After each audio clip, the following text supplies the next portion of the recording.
What's happening, guys? Today's video is going to be about the beams build or full breakdown of what I did over the winter. You can see the engine's already in the car. This video is going to be the full process of this built bottom end that I put in after hurting the engine. One of the things I want to shout out in this video is you'll see a bit of, he's a good friend and a mechanic up in Stouffville that has helped me out with like various different things that I didn't want to tackle.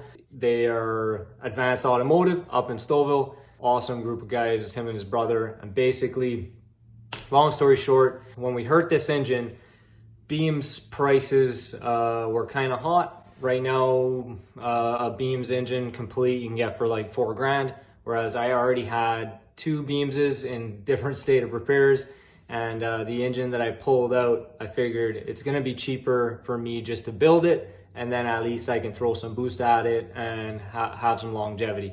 So decided to build it, basically sent the block out for machining and boring over because the block had slight nicks and whatnot, and then sent the head out to get cleaned up. One of the valves got touched, so put 4 new valves in it. So here's the full process of me putting together the beams. I've never put an engine together before. So like I said, huge shout out to Dave. I wouldn't honestly have tackled it without him. I really wanted to learn the process of doing it, but obviously I wanted someone along the journey just to make sure, look over my back, make sure I was doing the right things. And Dave actually put in a good bit of work in while doing it. And you'll see in the videos. But basically, it's built bottom end. It's JE Pistons 951 with Ego rods and King bearings, full set of gaskets from Battle Garage. But yeah, you'll see the process right now. Bunch of time lapse, but yeah, stay with me. We're off to Advanced Automotive up in Stouffville, where the engine's getting put together. I just want to point out that Dave is actually a machinist by trade. So this is the block, the 3SGE beams block that we got sleeved. Number 2 there was sleeved. You can barely see it now.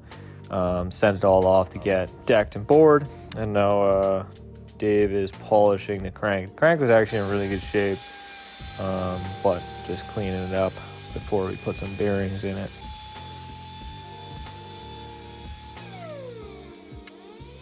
All polished up, looking shiny.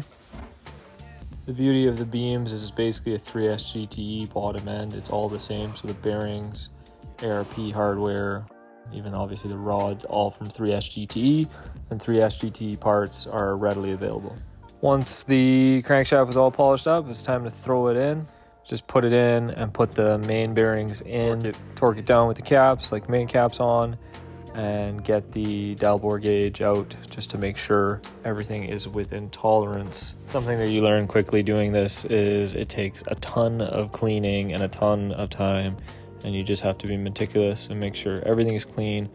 All that surface, that bench was cleaned. This block, we varsoled it before. Putting together connecting rods now, put the bearings in, torque them prior just to make sure they set, and lube them up. And you kind of just do an initial torque setting on them.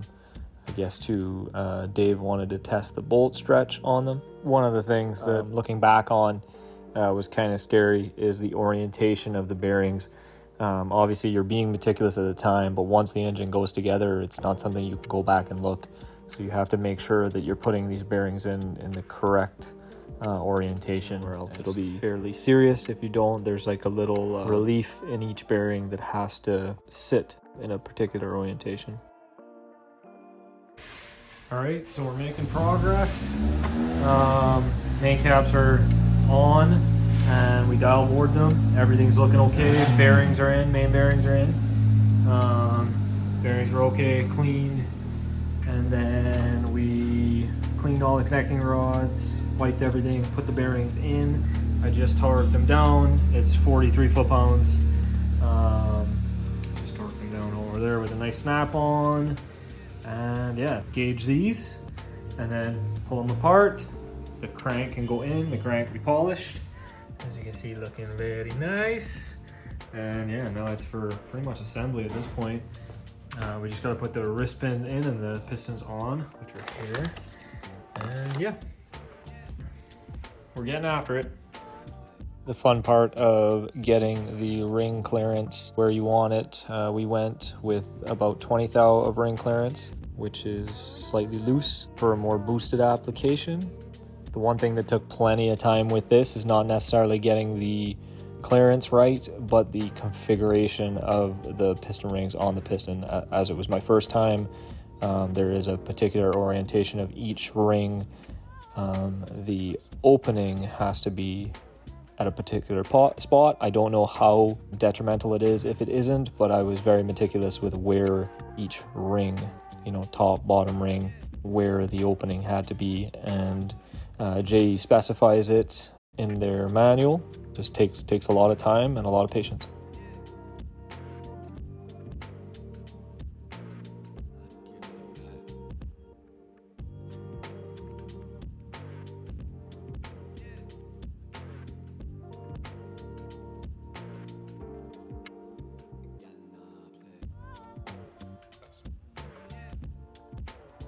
So once the crank's all torqued up and the dial bore gauge, everything looks good, now we can finally put some assembly lube on it. We're using Lucas assembly lube, and the crank can go in, and the main bearings and main caps can go on.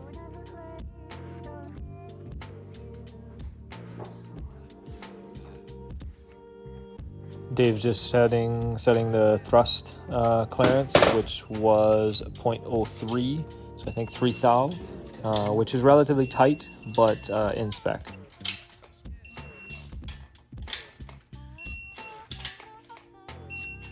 Here we go for the fun part of actually getting the piston on the connecting rod and getting that wrist pin in.